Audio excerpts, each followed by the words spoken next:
ဂျာဆန်ပြုတ်ယူပြီးပြီဆိုတော့ကျမတို့တုတ်ကြပါစို့ carrot ထည့်မယ်မိမိလှုပ်ရှားတဲ့အပေါ်မူတည်ပြီးထည့်ကြပါတော့ carrot ကိုတော့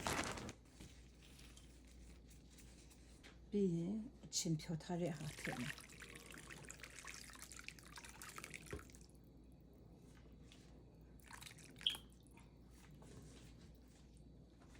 နန်းထည့်မယ်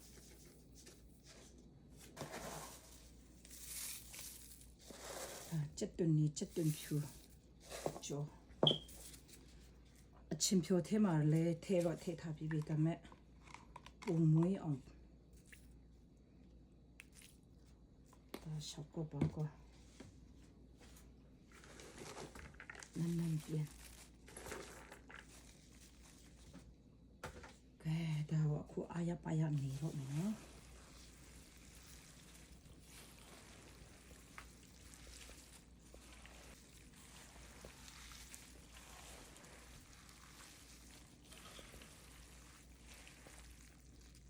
ဆပ်လာရီဖော်တီတီလုံးဝခုံထားတဲ့ပဲကြောင့်လို့စားရတာအရင်စားကောင်းဒီလိုလေးလှုပ်စားကြည့်ကြရအောင်လို့ချစ်ဆုံးတို့တကယ်ကိုစားကောင်းတာပါချင်းဆက်ဆက်လေးနဲ့ဆပ်လာခပ်ညံ့ညံ့လေးထိထားတော့လေအရင်စားကောင်းချစ်ဆုံးတို့ရဲ့ဂျဇန်တုတ်လုပ်ဖို့အတွက်အချင်းကြီးဖြောချရအောင်နော်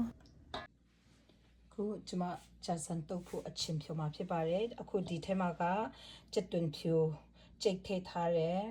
ပြီးရင်ဒါက brown sugar ထိထားတယ်စားနဲ့အချုံမုတ်အနေငယ်ထိထားပြီးပါပြီဒီချလကာရေကဂျာဆန်တုတ်အတွက်ဆိုရင်အရန်ကိုအဆင်ပြေပါတယ်ဒီမှာနော်ပလင်းကဲဒါထိတော့မယ်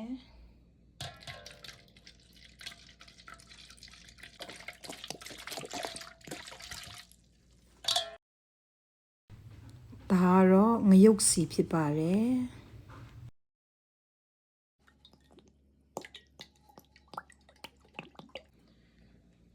ဒီပလင်းကိုပြန်ထပ်ထည့်ပါမယ်ဒါအရန်ချူတယ်ဒီဟာမပြရတခြားဟာမတုံးပေးနိုင်ဒါထည့်မှာဖြစ်ပါတယ်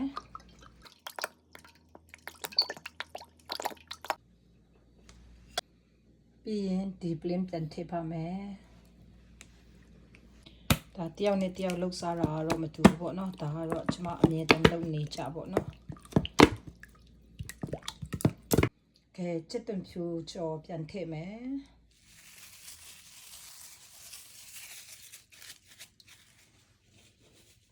ဒါချက်တွန်မီကြော်ပါ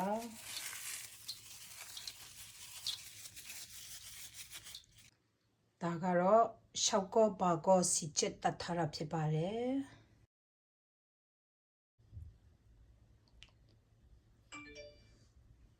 ငရုတ်တီးလော်မုတ်တောင်းထည့်မယ်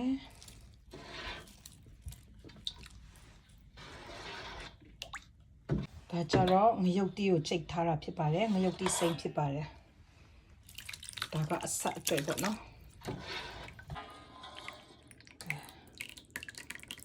ရမ်းနေပြီ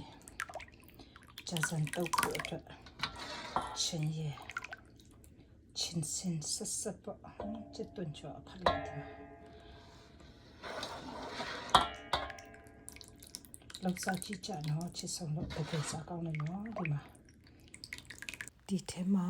နန်းပြင်းရဲ့နန်းလော်ထောင်းရဲ့လူသေးရဲ့အဲ့ဒါကိုကြတော့ကျမတို့ဂျာဆန်တုတ်တဲ့အချိန်မှာအပေါ်မှာထဲမှာဖြစ်ပါတယ်ကဲနောက်ဆုံးကြတော့ကျမတို့တွေမွမွေးလေးနဲ့ချင်းဆက်ဆက်လေးအရန်စားကောင်းစေတဲ့ဂျာဆန်တုတ်လေးရပါပြီဘိုင်ဘိုင်နောက်ဗီဒီယိုမှာပြန်တွေ့ကြမယ်